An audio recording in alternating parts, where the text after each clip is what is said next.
How many moves ahead does a Grandmaster calculate? The surprising answer is just a few, and I'll show you some simple ideas to level up your calculation abilities right after watching this video. Alright, let's go into some standard situation where you need to calculate variations. I'm going into the knight variation of the Sicilian defense, and let's say your opponent surprises you by going queen to b6, attacking your pawn on b2 and putting some pressure down this diagonal. So what would you play here as white? Let's think about this for a few seconds, and after this we'll discuss it together and I'll walk you through my way of thinking and calculating variations. We're heading over to a database of games and let's have a look at what other players play here. We can see that the most played move is knight to b3, covering the pawn that way. Also, quite a few people took on f6, queen d2 is also popular, some played rook b1, and others played b3, a3, or even knight to a4. So people played virtually any move you can think of. So how can we sort out this mess and how can we decide which move is the best? There's a tip from Korchnoi that impressed me a lot back in the day. Korchnoi, by the way, was a 2-time contender for the World Championship title, so one of the top players at the time. And he said, the better your positional understanding is, the fewer variations you need to calculate. And that contradicts to the common belief that grandmasters are those machines that calculate and visualize for 10, 20 moves ahead, they see everything and that's how they pick the right move. But this can be further from the truth. So how would I think about this? First of all, a lot of the moves played by people I would not even consider, honestly. Such as rook to b1 is just so passive. Yes, you guard this pawn on b2, but you use your rook, such a powerful piece, for such a lousy defensive function, and I certainly would not wish to play that move. Similarly, I dislike the move pawn to b3, because although you guard the pawn indeed, but now you weakened all these dark squares, and in some variations down the line, if your opponent puts a bishop or a queen down this diagonal, you can see that it starts becoming shaky. Therefore, b3 is also the move that I dislike, and I would prefer something else. Similarly, I don't like the move knight to b3, which was the most played move by people. Why don't I like it? Yes, it covers the pawn on b2, but you're making a passive retreat. Your knight was standing well in the middle of the board, and we know that generally you should try to centralize your piece. But in this position, you do the opposite. You decentralize a piece and you move it back to a more passive position. Therefore, knight to b3 is not a move that you wish to play. Sometimes it's a move that you have to settle for in case there is nothing better. But I would definitely try to find something better, and only if there is no other option, I would settle for knight b3, this passive defense. Now, what else do we have here? Something like knight a4. I mean, potentially you may calculate this, but also I don't like it too much because a knight on the rim is dim, and that's usually not what you want to do. Like, just to illustrate, even if your opponent plays like the worst move possible, just moves the queen back, your knight on a4 is doing nothing anyway, and probably, like, it could be that one of the best things you can do here is just to move the knight back to c3 because you need to guard this pawn and your knight is not doing anything anyway. That's why this move is not looking good to me. Moreover, of course, your opponent will not move back. In this case, we can see some hanging pieces. This knight, this bishop, this knight is somewhat hanging, although at least it's guarded by the queen. But black can actually play queen b4 or queen a5, and in both cases, like, he's creating some threats, and right here, for example, that is actually a triple attack, and white is going to lose something. Therefore, knight a4 is just a bad blunder. By the way, I do understand that you may feel a little bit confused and not sure if your positional understanding is good enough to determine which moves worth calculating and which moves aren't. But bear with me for a couple more minutes and I'll tell you some simple hints for that as well. Okay, how about the move queen to d2, which was also played by some people? Well, I can see the point. You wish to guard this knight because otherwise the black's threat is to capture the pawn on b2, and from there the queen is going to attack the knight, and it is indeed unpleasant because the knight does not have any easy option to move somewhere. Therefore, if you play queen d2, you guard the knight in advance, and as black captures this pawn on b2, by the way, let me also address the other question. Which moves of black should you calculate here? And the answer is just queen b2. Like, you only need to calculate aggressive moves of your opponent on your side of the board. That's the only thing you need to worry about. So I would not worry about any moves of any of these pieces or any of these pawns because they cannot attack me and I just don't care. If your opponent plays any of those moves, I don't care. I can continue with my plan. I mean, maybe black can play e5 and attack your knight, but it's pretty clear that the knight can move away, so it's not really dangerous. Therefore, you only need to focus on your side of the board and ask yourself, which are the aggressive moves that my opponent can play on my side of the board. These are the only moves you care about, and therefore you only need to calculate queen takes b2 here. Now, after queen takes b2, he's attacking your rook. Then, of course, you don't want to blunder it. You're probably going to play rook to b1. Again, it's very useful that we've got the queen guarding this knight. Otherwise, black would just capture it. But now, we're actually gaining a tempo, attacking the queen. It has to go back. Now, should we keep calculating this variation further? I think there's no need to. You need to calculate till the end of the forcing line, meaning till the end of the variation, where someone can keep capturing something, keep attacking something. And now the situation kind of stabilizes, and therefore you can just evaluate it. And what we've got here is that black has got a pawn, but you got this semi-open file for the rook, you developed your queen, therefore you gained activity in exchange of a pawn. And usually in most cases in chess, it's actually a great trade-off. And this is also something that Stockfish does not fully understand because it's not a human, right?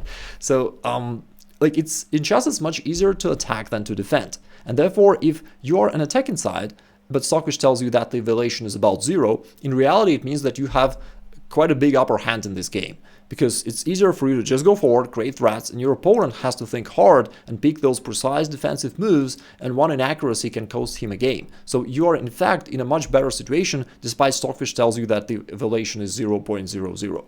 To sum up, there is no need to keep calculating this variation, and we can just conclude that it's one of the good options for white. How about the move bishop takes f6? What do you think about it? I think it's definitely a great idea. Because think about this, just a minute ago we talked about the fact that you need to check aggressive moves of your opponent on your half of the board. But the same is true for yourself. Ideally in chess, you wish to play aggressive moves on your opponent's half of the board, not only when you calculate variations, but in general. Therefore, in this position or in any other chess position, I would focus on my opponent's half of the board and ask myself, how can I go there and create threats? Do something that would damage my opponent in a certain way. And in this position, bishop f6 is about the only move that fits this criteria. Because what else? Like, if not bishop takes f6. I mean, knight d5 could be an attacking move, theoretically speaking, if it was forcing the queen to retreat or to move. I would say that knight d5 would be a great option, but not in this case because black can just trade it off and that would only be an exchange. Therefore, we did not achieve any aggressive purpose. We did not worsen black's position in any way.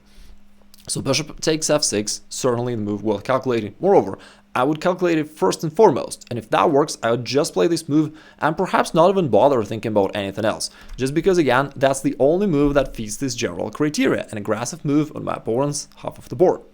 So, okay, bishop takes f6. Now, here's the next question. Which move of black should you consider here? Now, knowing what you now know, I hope that you can guess the answer.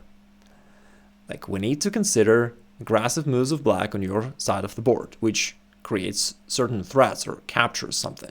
And therefore, I'd be concerned about the move queen takes b2 only. Because if black simply recaptures the bishop with one of the pawns, then I wouldn't worry about that. That's just an exchange and we double their pawns, that's okay. Therefore, you don't have to think hard about that. Queen takes b2 is the only move that you need to be careful with, because if it works for black, if he can indeed grab your pawn, attack this knight, and then later somehow grab the bishop back, then it could indeed be nice for black. Let's say if you played something like this, and black could get their bishop back, and we could say that, yeah, black outsmarted you. He grabbed the pawn, pushed your knight back, and as a result of this little variation, he gained the upper hand. Of course, it's not the actual variation you need to consider. I'm just saying that that's the danger, and that is why we need to be cautious. So let's take it back. After queen takes b2, he's now attacking this knight, as well as the bishop. What are we going to do? Again, we wish to consider attacking moves, hopefully on our opponent's half of the board, and that is the only thing that we need to consider. Now, speaking about that, what are the active moves forward that we can play? Knight d5 is the move that comes to mind, because that creates a threat of knight going to c7, forking the king and rook, so that is it. Knight a4, kinda an attacking move, because it hits the queen and removes the knight from this vulnerable square. I like it a little bit less. It's not a move on the opponent's half of the board, it's still our side of the board.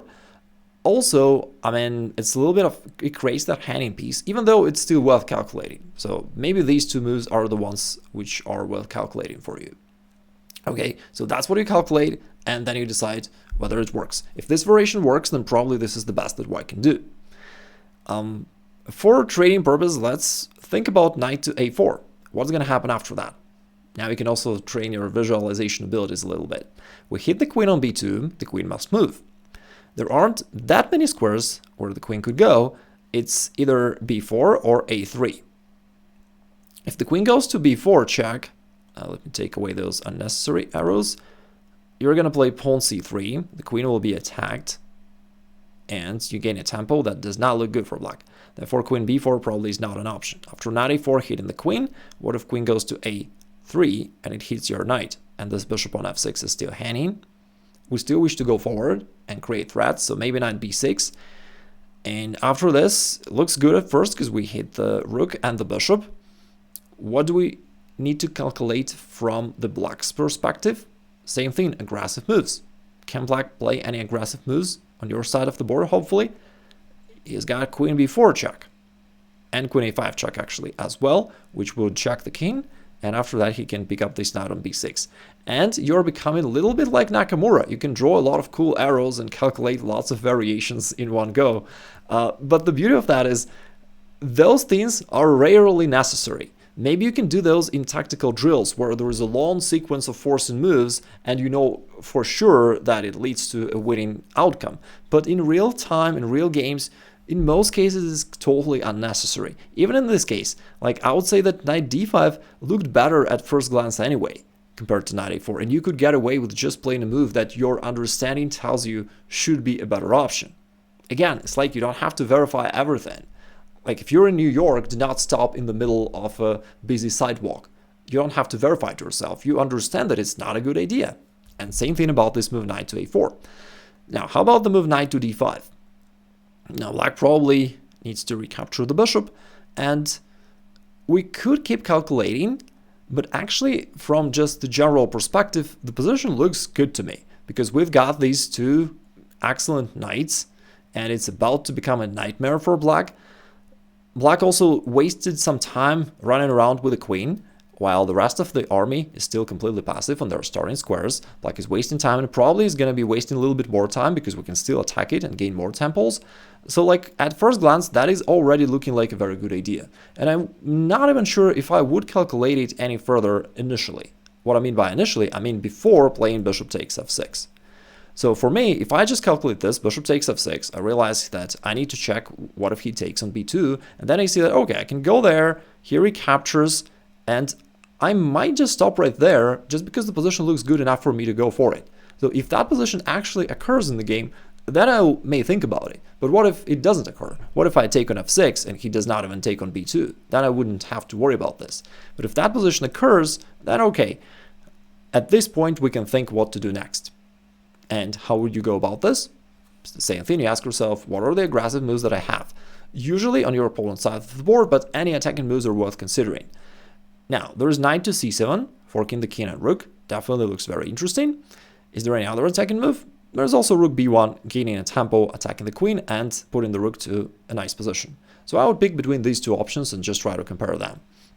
And even here, funnily enough, general understanding still helps. Because, like, without even calculating, I would love to bring my rook into play and kick the queen away somewhere to the side of the board. So I could play rook b1, put my rook to the semi-open file to an active position, use this queen once again to take advantage of it and to gain tempo. And after queen takes a2, the queen is pushed back to the side of the board where it is not dangerous, and then I can consider whether to go knight c7 or knight b6 and attack him, and probably white is winning here. You can see that once again we could get away with very little to minimum calculation. All in all, chess mastery is not all that mysterious and is closer than you might think before. Now, of course, in order to fully take advantage of these ideas, you need to first of all understand those positional principles, and secondly, practice this a little bit, which you can do on your own, or if you wish me to help you, I've got a course called Level Up Your Chess, where I have all of those key positional principles in one place, and there is practice where you can put in practice and actually develop those skills. We've got students who use that and became candidate masters, masters, grandmasters, state champions, world amateur champions, raised their rating by a few hundred rating points and whatnot. So whatever your chess goal is, we've got you covered. Either way, let me know what you think about this or if you have any questions, and I'll talk to you soon.